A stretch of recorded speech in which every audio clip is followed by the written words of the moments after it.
आज के विशेष अतिथि के रूप में पधारे राजभाषा अधिकारी महोदय और सभी साथियों, मैं आज अपने हिंदी विषय पर अपने विचार प्रस्तुत कर रहा हूं, जिसमें भी कोई त्रुटि हो जाए तो मुझे क्षमा कीजिएगा। कि राहों के कांटों को पक्का पायल करके छोड़ूंगा, पत्थर को अपनी ठोकर से घायल करके छोड़ूंगा। और हिंदी पर जो विचार दे रहा हूं इसको ध्यान से सुनिएगा। दावा है कि आपको उसका कायल करके छोड़ूंगा।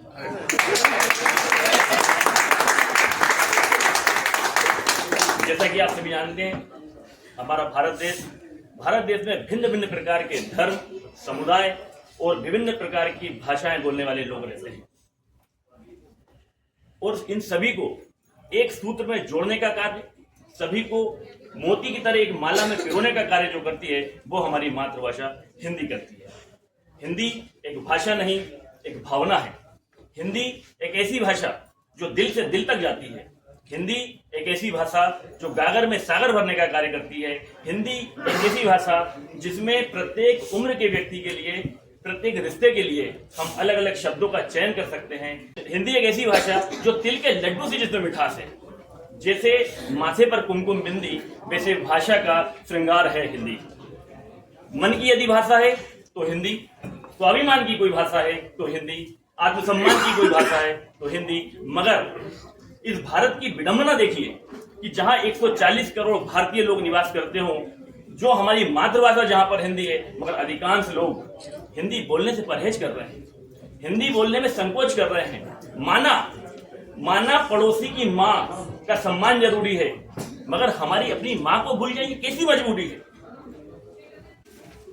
कोयल अपनी भाषा बोलती है इसलिए आजाद रहती है, और तोता दूसरों की भाषा बोलता है इसलिए गुलाम रहता है। अंग्रेज चले गए मगर अंग्रेजी छोड़ गए। हमारा देश आजाद जरूर हुआ, मगर आज भी हम अंग्रेजी की गुलामी की जंजीरों में जकड़े हुए हैं।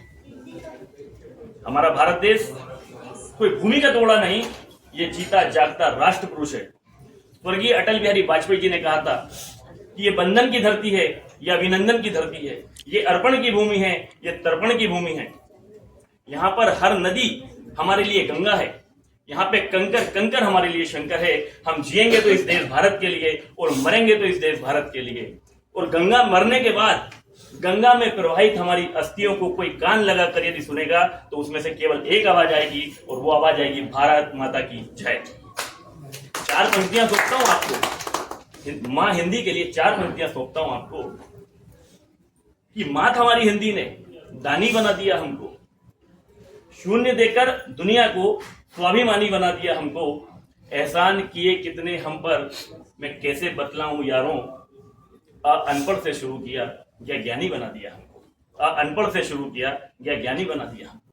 कुछ लोग बोलते हैं कि अंग्रेजी बहुत तेज है, मैं उनको बताना चाहता हूं, 4 पंक्तियां उनके लिए भी, कि माना अंग्रेजी बोलकर 2 सीढ़ियां ज्यादा चढ़ जाओगे।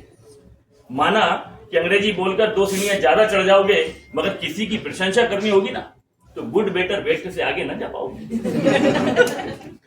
माना अंग्रेजी आपको दूर तक ले जाएगी।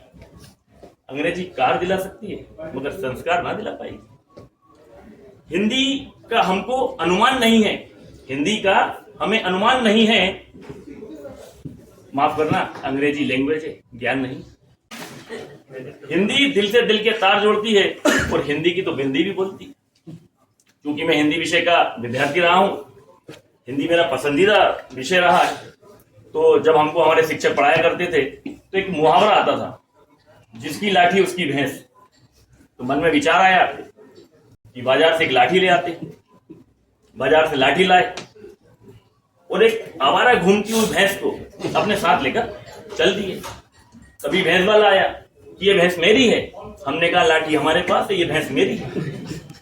वो गया घर, बंदूक निकाल लाया। उसने बोला अब बताओ भैंस किसकी। हमने कहा बंदूक जिसकी भैंस उसकी।